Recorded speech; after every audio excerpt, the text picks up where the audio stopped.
কয়টি? চারটি। ওযুর ফরজ চারটি, এটা সবাই জানে, কিন্তু ওযুর ফরজ চারটি কেন, এটা আজ পর্যন্ত আমি কারোর থেকে বের করতে পারিনি। ওযুর ফরজ আল্লাহ পাক রব্বুল আলামিন ওযুর মধ্যে চারটি ফরজ কেন দিয়েছেন?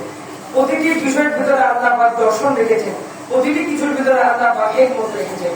তো হযরত মুফতি আল্লামা আহমদ ইয়ার নাইমি আলাইহি রাহমাত যিনি তাফসীরে নবী লিখেছেন, তিনি বলতেছেন হযরত আদম আলাইহিস সালাম গুন্দন ফল বা যেই নিষিদ্ধ ফল খাবার জন্য ওনাকে নিষেধ করা হয়েছিল, উনি এটা খাবারের জন্য যে প্রক্রিয়া করেছেন, দেখেন প্রথমে ওনাকে প্ররোচনা দেওয়া হয়েছে।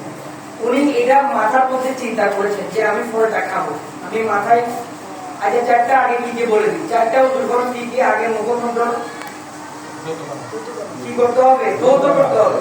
দ্বিতীয় নাম্বার মাথা মাসে করতে হবে। তৃতীয় নাম্বার দেখবেন হাত কনুই সহ ধুইতে। তারপর চতুর্থ নাম্বার যে ফরজ, এটা হচ্ছে পায়ের গোড়ালি সহ দ্রুত করতে হবে। এবার দেখেন এই চারটা জিনিস ফরজ কেন, বাকিগুলো সুন্নত কেন? এই চারটা ফরজ মানে এখানে ভিতরে একটা কারণ আছে, হিকমত আছে। আপনি দেখবেন হযরত আদম আলাইহিস সালাম ওই নিষিদ্ধ ফল খাওয়ার জন্য চিন্তা করেছেন কি দিয়ে? মাথা দিয়ে। বলেন কি দিয়ে? বলেন না কি দিয়ে? মাথা দিয়ে, ব্রেন দিয়ে। এবার আমরা কি করি? মাথা মিলাবেন। মাথা মাসে করার মানে হচ্ছে এটা, আমার নবী বলে যারা তাদের জাহেরকে পরিষ্কার করে না, আল্লাহ তাদের বাতিনকে পরিষ্কার করে। জাহের পরিষ্কার করতে করতে একদিন আল্লাহর কুদরতের ইশারায় মানুষের বাতিনও পরিষ্কার হয়ে যায়। ওযু করতে করতে একদিন ওযু ওই নূরের পানি দিয়ে ভিতরে ওযু করাই দিবে। বলেন না সুবহানাল্লাহ। এবার দেখেন আদম আলাইহিস সালাম চিন্তা করেছেন মাথা দিয়ে আমি ওই নিষিদ্ধ ফল খাবো, আল্লাহ বলে যে মাথা মাসে করতে থাকো। এবার দেখেন সেই ফল খাওয়ার জন্য পায়ে হেঁটে গেলেন, আল্লাহ বলে যে এবার পায়ের গিরা সহ তোমরা দ্রুত করো, মাসে করো। এবার আদম আলাইহিস সালাম পা দিয়ে গাছের কাছে গিয়ে সে হাত দিয়ে ফলটা দিলেন। এবার আল্লাহ বলে যে ওই হাতটা তোমরা ওই হাত কনুই সহ মাসে করো, দ্রুত করো। আদম আলাইহিস সালাম সেই হাত দিয়ে ফলটা মুখে দিলেন। এবার আল্লাহ বলে যে মুখটাকেও তোমরা মাসে করো। বলেন না সুবহানাল্লাহ। তাইলে মুখে মাসে করা, মাথা মাসে করা, হাত কনুই সহ মাসে করা, পা গোড়ালি সহ মাসে করা, দ্রুত করা। এবার দেখবেন পৃথিবীতে যতগুলো অপরাধ হবে আগে মাথায় চিন্তা করবে অমুক অপরাধ আমরা করবো, সে পায়ে হেঁটে যাবে। অমুক অপরাধ আমার করতে হলে পায়ে হেঁটে যেতে হবে, অপরাধ করতে হলে হাতকে ব্যবহার করতে হবে, অপরাধ করতে হলে মুখকেও ব্যবহার করতে হবে।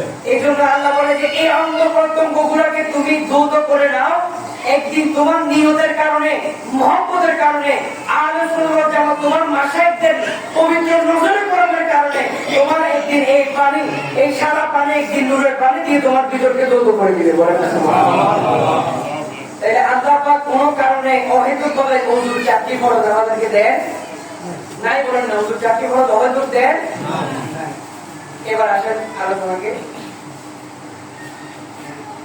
আমি সবাই দেখি আলোচনার আপনাদের মনোযোগ আলোচনার ভিতরে রাখবেন। 3 নাম্বার আলোচনার বিষয়বস্তু হচ্ছে আমরা নামাজ পড়ি, রমজান আসছে নামাজে দাঁড়াই।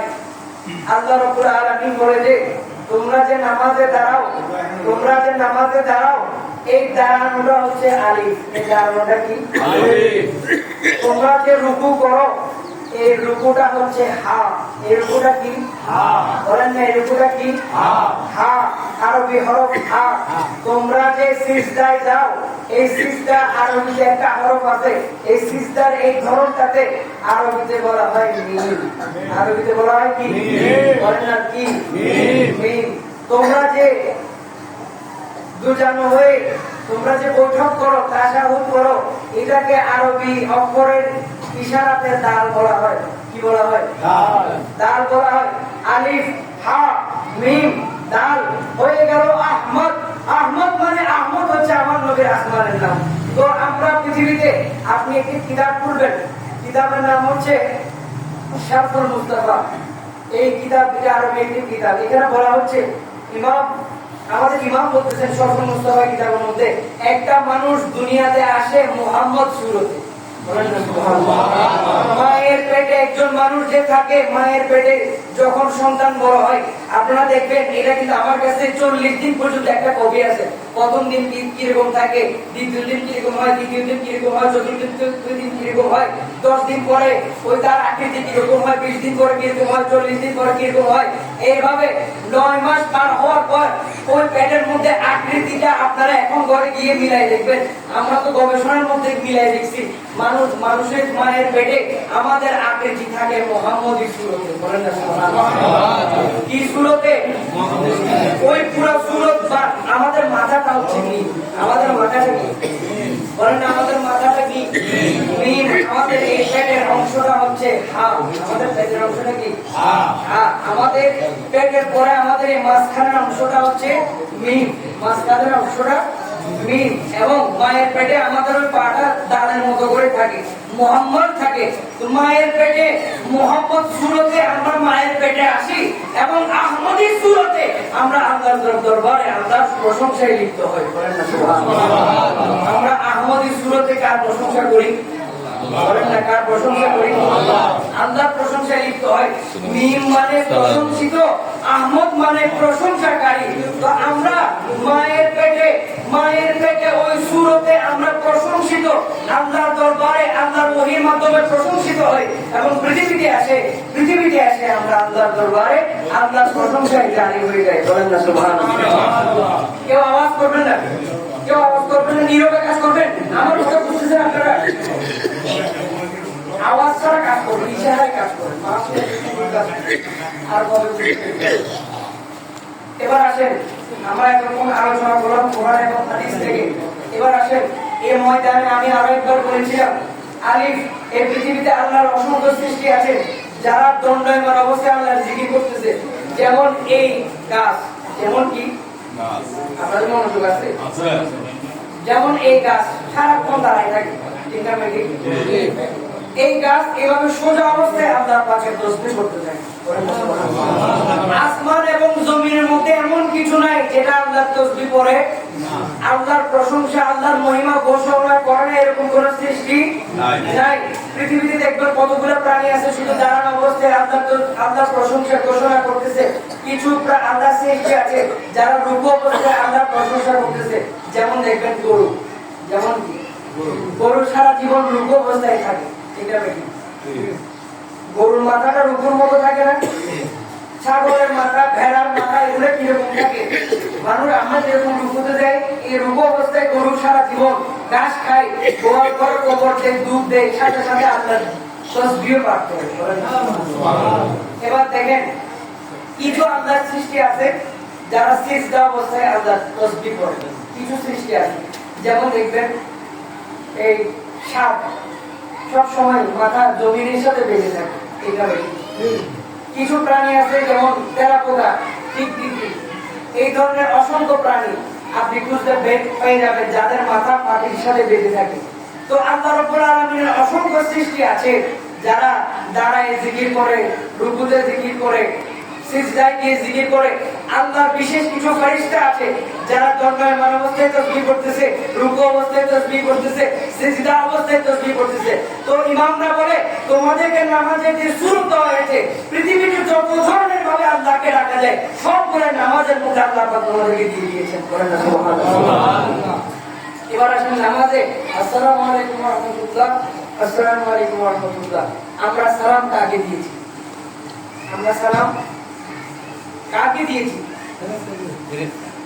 কাকে দিয়েছি? এটার দুইটি ব্যাখ্যা আছে, 2টি থেকে 3টি ব্যাখ্যা আছে। আমি আপনাদেরকে দুইটা বলে যাচ্ছি। এক হচ্ছে, আমরা এই আমাদের ডান কাঁধে বাম কাঁধে দুইজন ফেরেশতা আছে যারা আমাদের আমলনামা লিখেন, আমরা ওনাদের সালাম দিয়েছি।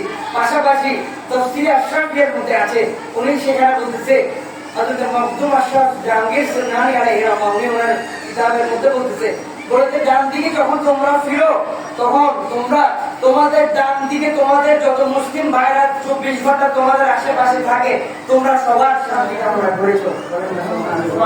তোমরা যখন বাম দিকে ফিরো, বাম দিকে পর্যন্ত তোমাদের আশেপাশে তোমাদের যে মুসলিম ভাই বোন তোমাদের আশেপাশে থাকে, তোমরা সবার শান্তি সালামতে তোমরা কামনা করেছো।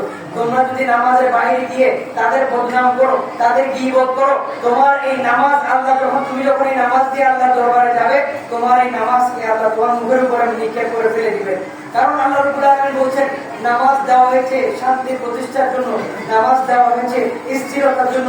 তুমি নামাজ থেকে বের হয়ে আরেকজনকে গালি দিয়ে দিলা, আরেকজনকে অ্যাটাক করে দিলা, এই নামাজ কোনো কাজে আসবে না।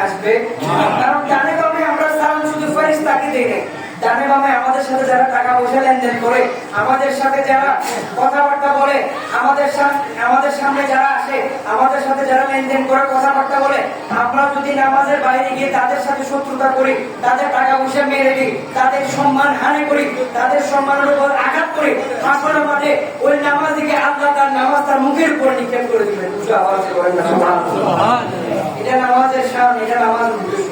এবার আসলে আলোচনার ভিতরে চলে যাই। নামাজ পড়লে, রোজা রাখলে কেউ বলতে পারবে না সে মুসলমান হিসেবে দুনিয়া থেকে মারা যাবে, কেউ বলতে পারবে না পৃথিবীতে। যত বড় আলেম আছে, যত বড় মুফতি আছেন, যত বড় মুহাদ্দিস আছেন, যত বড় আপনি আলেম ওলামায়ে রব্বানি আছে, পৃথিবীতে কেউ বলে না এই কথা। পৃথিবীতে কেউ এই কথা এখনো পর্যন্ত কোনো কিতাবে বলেন নাই। আপনি নামাজ পড়ে, আপনি রোজা রেখে আপনি মুসলমান হিসেবে পৃথিবী থেকে যাইতে পারবেন। বলে যে কেউ যদি সনদ দিতে চায়, কি দিতে চায়? সনদ। আমার কথা বোঝা যাচ্ছে? সনদ মানে দলিল। সনদ মানে দলিল। আপনি যে মুসলিম, আপনাকে এটা দলিল কে দিবে? এই যুগে আপনাকে এটা দলিল কে দিবে? আপনার হুজ্জত কি, আপনার প্রমাণ কি, আপনার এভিডেন্স? আপনি বলবেন যে আমার আকীদা ঈমান আছে, আমি ওযু করি, আমি নামাজ পড়ি, আমি রোজা রাখি, আমি পারলে হজ করতে সামর্থ্য থাকলে হজ করি, সামর্থ্য থাকলে আমি যাকাত দেই। তো বলে যে আমার নবী বলে যে আজকে কত রমজান? 23 রমজান।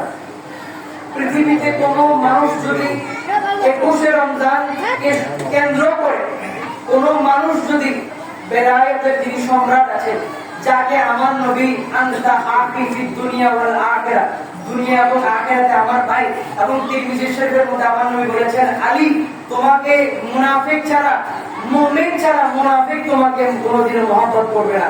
এবং একজন সাহাবী উনি হযরত উসামা রাদিয়াল্লাহু তাআলা বলতেছে, ইয়া রাসূলুল্লাহ, আমি আপনার চাচাতো ভাই আলী রাদিয়াল্লাহু আনহুকে আমি আমার মওলা, আমার বন্ধু, অভিভাবক হিসেবে মানতে পারতেছি না।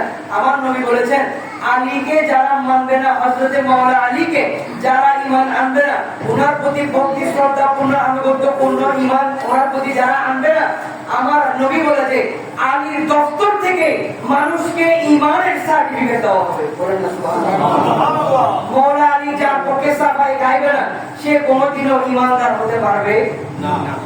এখন আপনি বলেন যে আপনি আন্দাজে কত দিয়ে গেলেন, আপনি আমাকে কোরআন থেকে দলিল দেন, হাদিস থেকে দলিল দেন। আসেন আমি আপনাকে কোরআন থেকে দলিল দিচ্ছি। সূরা কাউসার, বলেন সূরা কাউসারের মধ্যে ইন্না আ'তাইনাকাল কাউসার, এখানে বলা হচ্ছে ইয়া রাসূলুল্লাহ, আমি আপনাকে কাউসার দিয়েছি। কাউসারের বিশাল তাফসীর আছে, এর মধ্যে একটা হচ্ছে ইয়া রাসূলুল্লাহ, আমি আপনাকে আপনার আহলে বাইত, কাউসার মানে আপনাকে একটি নূরানী আওলাদের জামাত দিয়েছি। বলেন না সুবহানাল্লাহ।